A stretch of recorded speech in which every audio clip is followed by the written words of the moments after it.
Selamat pagi rekan-rekan semua. Berjumpa lagi dengan saya Iin Widantari di mata kuliah Kewirausahaan. Kali ini saya akan menjelaskan 3 blok terakhir dalam bisnis model Canvas, di mana sebelumnya sudah dijelaskan oleh dosen yang lainnya.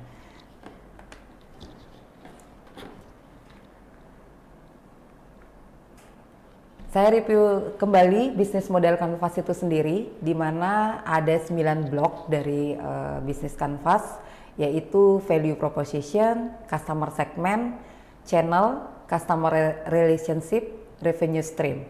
Dan kemudian dilanjutkan dengan bagian belakangnya yaitu key activities, key resources, key partner, dan cost structure. Key resources itu adalah aset yang sangat penting yang diperlukan untuk menjalankan suatu bisnis. Jadi key resource tergantung dari jenis bisnis yang dijalankan. Key resource ditentukan dengan aset yang sudah kita lihat dari analisa blok-blok di depan, yaitu contohnya customer segment, kemudian ada channel, value proposition, dan customer relationship. Jadi key resource tergantung dari bisnis yang dijalankan. Key resource dapat berupa benda fisik, finansial, intelektual maupun manusia. Key resources dapat dikelompokkan menjadi 6, yaitu fasilitas, kemudian ada intelektual, human, finansial, teknologi, dan saluran distribusi. Apa itu fasilitas? Fasilitas itu adalah tempat di mana bisnis kita itu berada. Kemudian ada intelektual. Intelektual adalah ahli yang menjalankan bisnis perusahaan kita. Apa saja contohnya? Misalnya perusahaan di bidang teknologi komputer. Jadi harus ada ahli yang memang bisa dan tahu bagaimana itu tentang komputer. Kemudian ada manusia.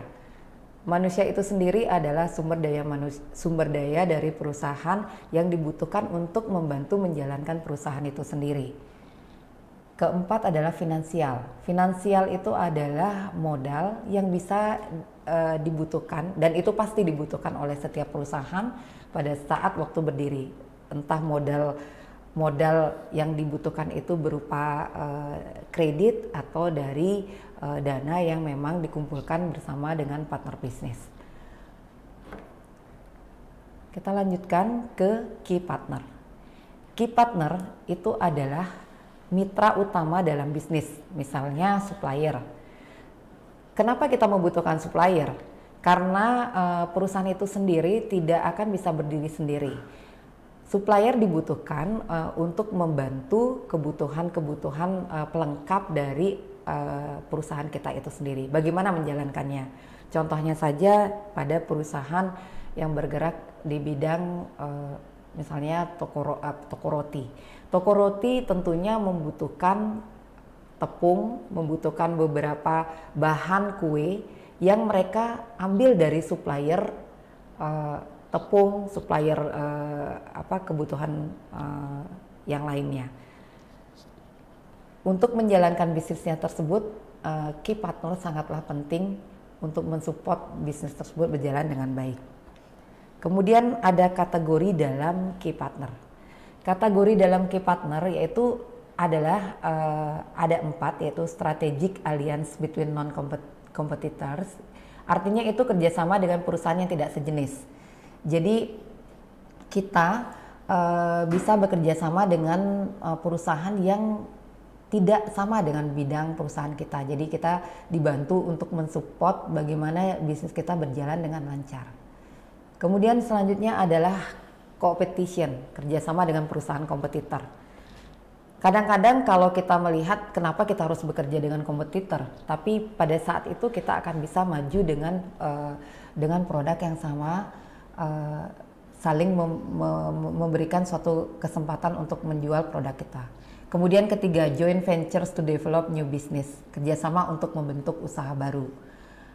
Nah, di sini kita biasanya ingin mengembangkan bisnis kita bagaimana bisnis kita ke depannya untuk bisa berkembang lebih maju. Kita berusaha mencari partner bisnis yang bisa memajukan perusahaan kita dan memperluas bidang usaha kita. Itu yang kita butuhkan dalam suatu key partner, suatu bisnis. Kemudian ada buyer supplier relationship. Ini adalah hubungan hanya sebagai pembeli dan penjual. Biasanya terjadi pada motif optimization and economy of scale.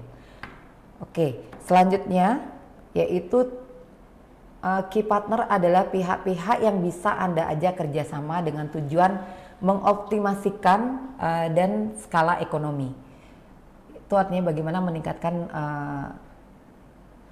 omset kita dari sisi pendapatan. Pengurangan risiko dan ketidakpastian. Kemudian ada perolehan sumber daya dan kegiatan tertentu. Selanjutnya yang tidak kalah pentingnya adalah di blok yang terakhir yaitu cost structure. Kenapa cost structure itu penting? Karena cost structure itu adalah menentukan seberapa keuntungan yang akan kita peroleh. Cost structure harus benar-benar dihitung dan disesuaikan dengan bisnis kita itu sendiri. Jadi pada cost structure itu sendiri akan kita lihat apa saja komponen-komponen biaya yang digunakan supaya organisasi atau perusahaan bisa berjalan sesuai dengan model bisnisnya. Dua macam bisnis cost structure berdasarkan biaya, ada cost driven dan value driven. Apa itu cost driven? Cost driven yaitu fokus pada minimasi biaya dimanapun minimasi biaya dapat dilakukan. Jadi bagaimana caranya meminimalkan biaya untuk menghasilkan sesuatu hasil yang lebih besar. Kemudian ada value driven, yaitu kadang-kadang perusahaan kurang peduli biaya implikasi dari model bisnis tertentu dan fokus pada nilai pembentukan nilai tambah karena segmen pasar yang tuju adalah segmen pasar yang tidak sensitif terhadap harga. Selanjutnya, cost structure itu memiliki beberapa karakteristik. Apa saja karakteristik dari cost structure itu sendiri? Bisa kita lihat dalam slide, yaitu biaya tetap, kemudian ada biaya variabel, skala ekonomi, economies of scope. Biaya tetap itu adalah meskipun volume barang atau jasa yang kita hasilkan itu naik atau turun, itu biaya akan tetap. Contohnya itu gaji, sewa, fasilitas manufaktur secara fisik.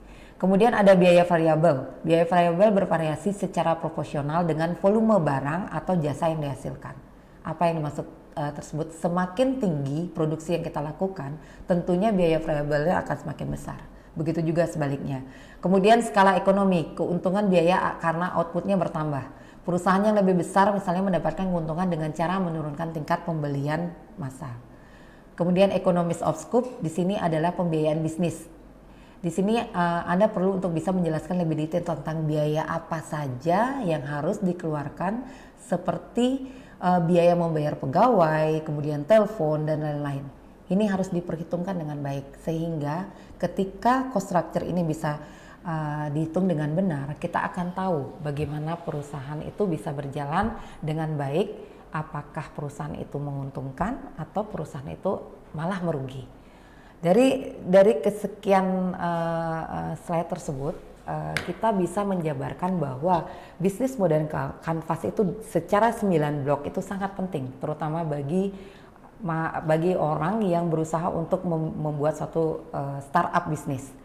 Ini memudahkan membuat bagaimana ide bisnis akan terpapar dengan komplit dan lengkap dalam satu halaman.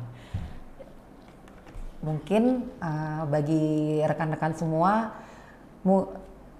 awalnya mungkin agak sulit untuk bagaimana menjabarkannya, tetapi ketika kalian sudah mengerti dan paham dari blok 1 sampai dengan 9, itu sangat mudah dan menyenangkan untuk membuat bisnis kanvas.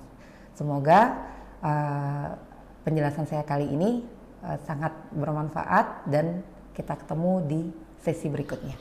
Salam entrepreneur.